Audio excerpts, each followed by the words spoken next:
Hello नमस्कार, मैं कृष्णा कुमार। आज बात करेंगे अशोक के सारनाथ के सिंह स्तंभ। अशोक का सारनाथ स्तंभ और उस पे जो मूर्तिकला के जो उत्कृष्ट उदाहरण मिले हैं, भारतीय वास्तुकला के इतिहास एवं भारतीय मूर्तिकला के इतिहास के दृष्टिकोण से बहुत ही महत्वपूर्ण हैं।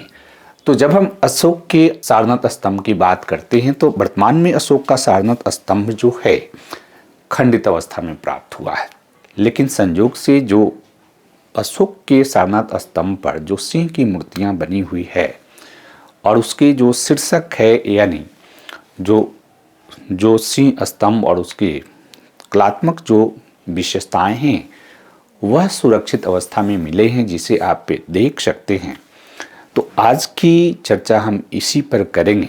जहां तक अशोक के सारनाथ स्तंभ की बात है और उस पे जो मूर्तिकला के जो विशेष उदाहरण हमें मिले हैं वो मौर्यकालीन वास्तुकला और मूर्तिकला के दृष्टिकोण से, दोनों ही दृष्टिकोण से बहुत विशिष्ट हैं, बहुत उत्कृष्ट हैं।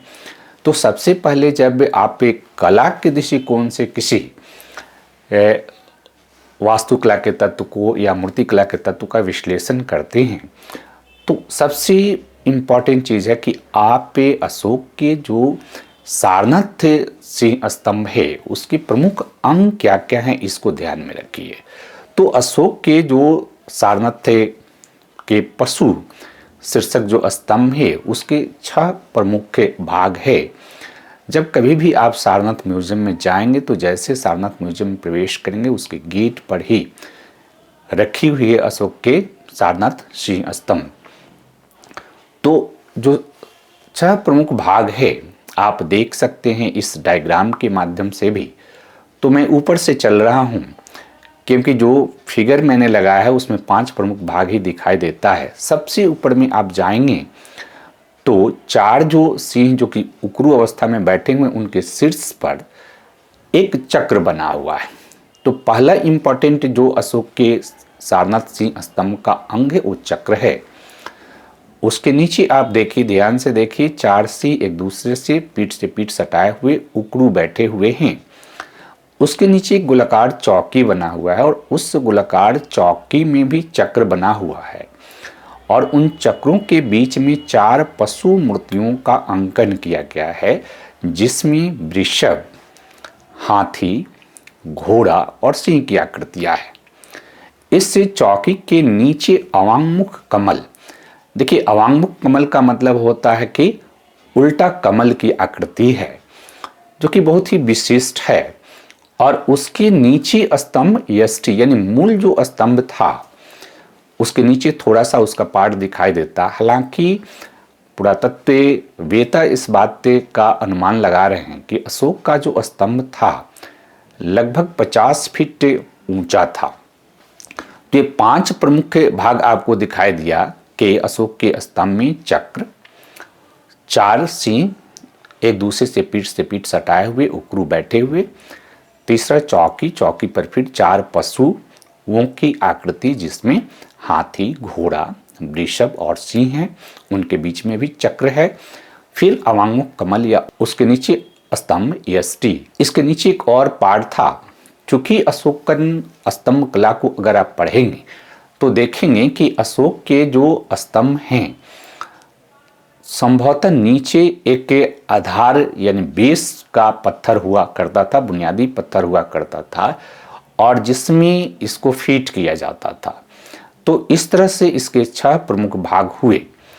अब रही वास्तुकला के दृष्टिकोण से या मूर्तिकला के दृष्टिकोण से अगर इसका एनालिसिस करें तो अशोक कालीन जो स्तंभ है या अशोक कालीन जो वास्तुकला के तत्व है, तो ये स्तंभ जो है जिसकी चर्चा हमने किया लगभग 40 से 50 फीट ऊंचा हुआ करते थे और ये चुनार के पत्थर से बने हुए थे। ठीक है, तो चुनार के जो पत्थर हैं और उन पत्थरों को मोनोलिथिक इसको कहा जाता है कि एक ही पत्थर से इसको बनाया गया है और फिर इन पत्थरों में एक विशेष प्रकार की चमक है जिसको मौर्यकालीन चमक के नाम से जानते हैं। जब आज भी आप देखेंगे इससे स्तंभ को खास करके सारनाथ कभी भी आपको मौका मिले आप जाएंगे तो आप उसकी चमक को देखेंगे तो आप पे एकदम से आश्चर्यचकित हो जाएंगे कि आज भी उस पे इतनी लाइट है जैसे एकदम नया दिखाई देता है। तो अशोक के काल की ये जो विशेषताएं हैं, इसके पीछे जब हम एक कला के विद्यार्थी के रूप में, जब हम एक पुरातत्व के विद्यार्थी के रूप में हम इसका एनालिसिस करते हैं और हम इन प्रतीकों का अगर हम एनालिसिस करने का प्रयास करें तो एक बात ध्यान में रखना है कि अशोक के बारे में यह स्थापित मान्यता है कि संभवतः अशोक के व्यक्तिगत रूप से बौद्ध धर्म का अनुयायी था और अशोक ने अपने कुछ स्तंभों के माध्यम से बौद्ध धर्म के प्रति जो उसकी आस्था है उसको अभिव्यक्त करने का प्रयास किया। क्योंकि अशोक के बारे में ये इन्फॉर्मेशन मिलता है कि अशोक ने भगवान बुद्ध से संबंधित जो महत्वपूर्ण स्थल थे उसका भ्रमण स्वयं किया था और वहाँ पर भी उसने स्तंभ को स्थापित करने का प्रयास किया था। तो अगर इन स्तंभों के कलात्मक विशेषताओं के आधार पर हम इसकी विवेचना करने का प्रयास करें कि इन प्रतीकों से या इस स्तंभ से अशोक क्या कहना चाहता था, तो अशोक अपने विचार को स्थापित करने का प्रयास करता था, अपने आदर्श को स्थापित करने का प्रयास कर रहा है और अशोक इन स्तंभों के माध्यम से जनता को भी एक मैसेज देने का प्रयास कर रहा। तो सबसे पहले हम बात करें कि चक्र जो स्थापित किया गया है उसका कलात्मक दृष्टिकोण से, प्रतीकात्मक दृष्टिकोण से उसका क्या महत्व है। तो चक्र जो है का एक महत्वपूर्ण अर्थ है कि यह धर्म चक्र प्रवर्तन, जैसा कि हम जानते हैं कि बुद्ध ने अपना प्रथम उपदेश से सारनाथ में ही दिया था जिसे धर्म चक्र प्रवर्तन कहा जाता है।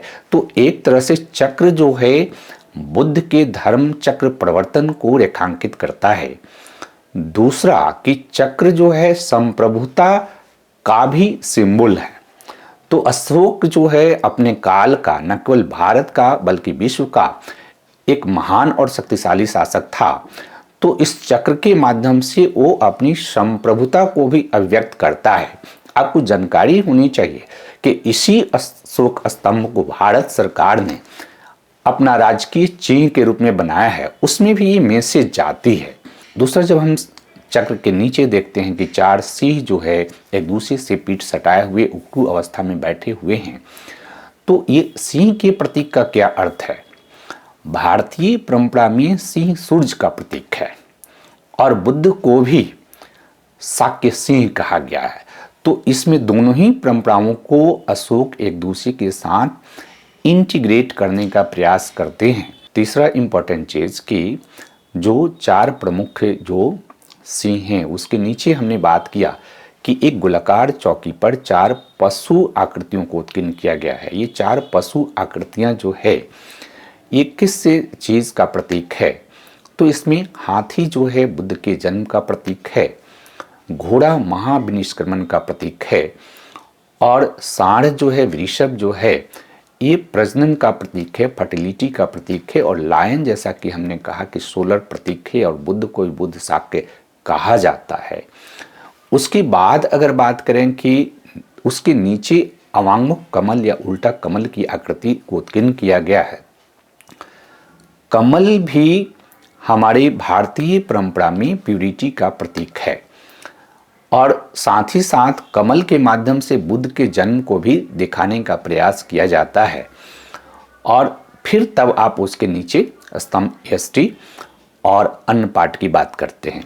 तो इस तरह से हम देखते हैं कि सारनाथ का यह जो अशोक स्तंभ है ये मौर्य कला के उत्कृष्ट उदाहरण को प्रस्तुत करता है और यह अशोक के आदर्शों को भी रेखांकित करता है और यही कारण है कि इसे एक तरह से भारत के राजकीय प्रतीक के रूप में शामिल किया गया है, क्योंकि यह भारत की जो संस्कृति है, जो भारत की सामाजिक संस्कृति है, जो कंपोजिट कल्चर है, उसको तो रेखांकित करता ही है।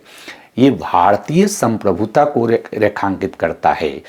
और भारतीय जो राज्य है इसके जो आदर्श हैं ये किस तरह से अशोक के आदर्शों से अपने आप को इंटीग्रेट करता है, इसको भी रेखांकित करने का प्रयास करता है। तो इस तरह से आप अशोक के सारनाथ स्तंभ को समझ सकते हैं। धन्यवाद।